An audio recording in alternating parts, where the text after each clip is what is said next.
안녕하세요. 해모필리아 TV의 한 주간의 뉴스를 종합해드리는 아이러브 해모의 김도영입니다. 첫 번째로 전해드릴 소식은 6월 14일부터 19일까지 6일간 온라인으로 개최된 WFH 가상총회에 관한 소식입니다. 원래 예정대로라면 올해 말레이시아 쿠알라룸푸르에서 WFH 세계총회가 열렸어야 했지만 코로나19의 여파로 인해 행사가 전격 취소되었고 온라인을 통한 가상총회로 열리게 되었습니다. WFH 가상총회는 전 세계의 출혈질환 커뮤니티를 하나로 묶는다는 주제로 6일간 성황리에 개최되었습니다. 이번 가상총회에는 새로운 혈유병 치료법인 유전자 치료와 관련된 의학 세션과 코로나19 상황에 혈유병 환자의 대응 방법을 설명하는 WFH 세션 등 전문가들이 강연자로 나서 총 50여 개의 다양한 주제로 최신 소식을 전했습니다. 특히 이번 가상총회에는 최근 전 세계적으로 관심이 급증하고 있는 유전자 치료법에 많은 초점이 맞춰졌습니다. 첫 세션 발표부터 WFH의 의학부문 부회장 글렌 피어스 박사가 강연자로 나와 유전자 치료에 관한 전반적인 개념과 개발 상황을 브리핑했고 이후 여러 의학 세션들이 유전자 치료법 주제로 채워졌습니다. 또한 WFH가 지속적으로 관심을 두고 있는 여성 혈유병 환자에 대한 내용도 빠짐없이 들어가 있었습니다. WFH는 수년간 여성 혈유병 환자에 대한 인식 개선과 진단, 치료에 대한 노력을 하고 있으며 이번 가상총회에서도 이 분야의 많은 발표가 이루어졌습니다. WFH 가상총회는 향후 1년간 다시 보기가 제공되고 있다고 하니 놓치신 분들은 공식 홈페이지를 통해서 언제든지 발표된 세션을 다시 보실 수 있습니다. 해모필리아 라이프에서도 WFH 가상총회의 중요한 내용들을 지속적으로 업데이트할 예정이니 많은 관심 부탁드리겠습니다. 다음 소식은 혈유병 환자 단체인 한국 코엠에 관련 소식입니다. 매년 8월에 개최하는 코엠 여름 캠프가 코로나19로 인하여 난항을 겪을 것으로 예상됩니다. 현재 코엠에서는 예년과 같은 8월 대규모의 캠프가 개최되는 것은 어려울 것으로 판단하고 가을 개최 혹은 지역별 소규모 캠프를 고려하고 있지만 상황에 따라 변동폭이 아직은 큰 것으로 알려져 있습니다.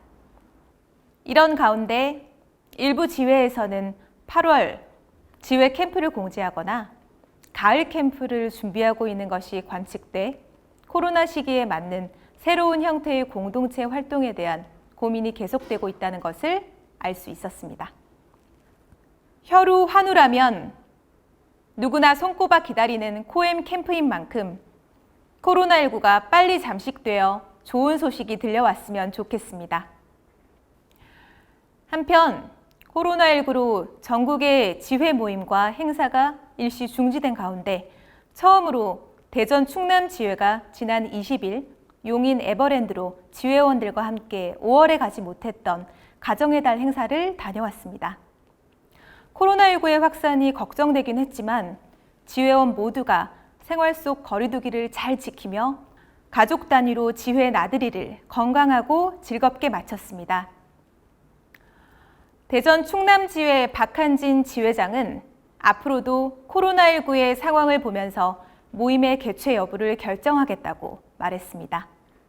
이어서 한국혈우재단 관련 소식을 전해드리겠습니다. 한국혈우재단은 6월 중순 2019 혈우재단 백서를 발간했습니다.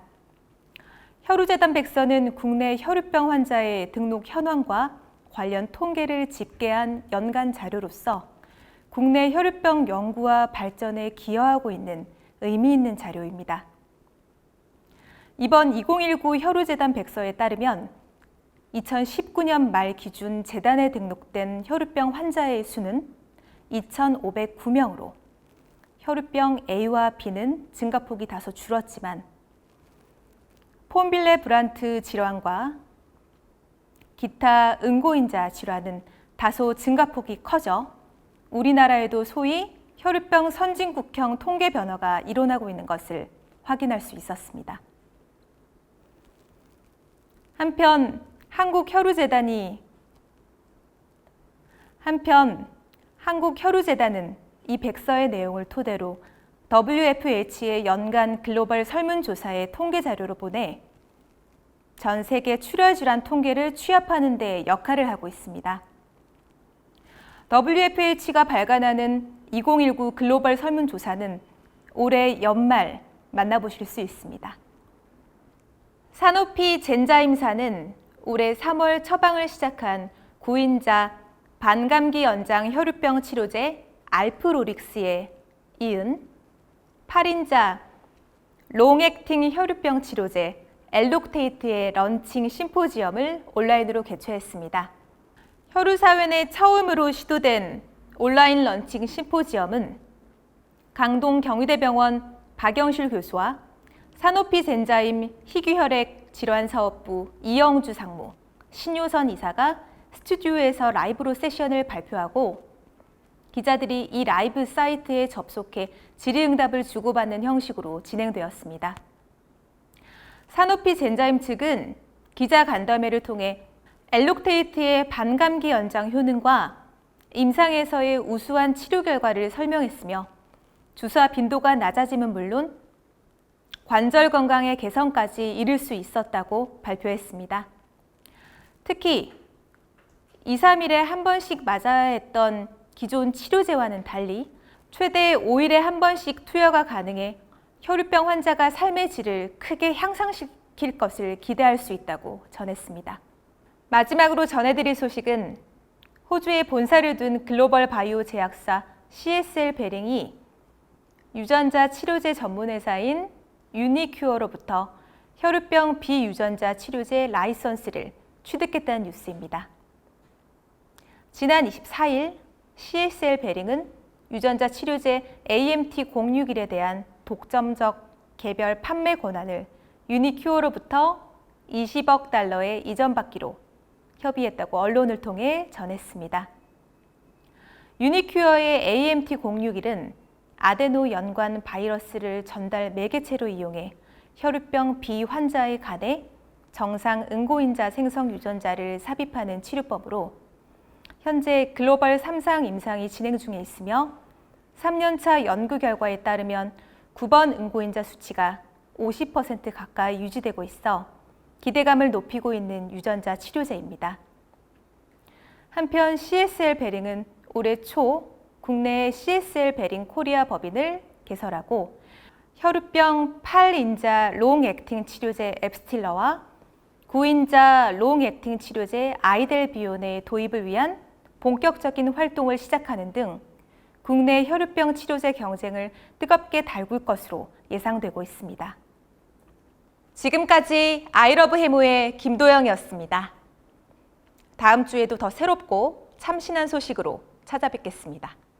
감사합니다.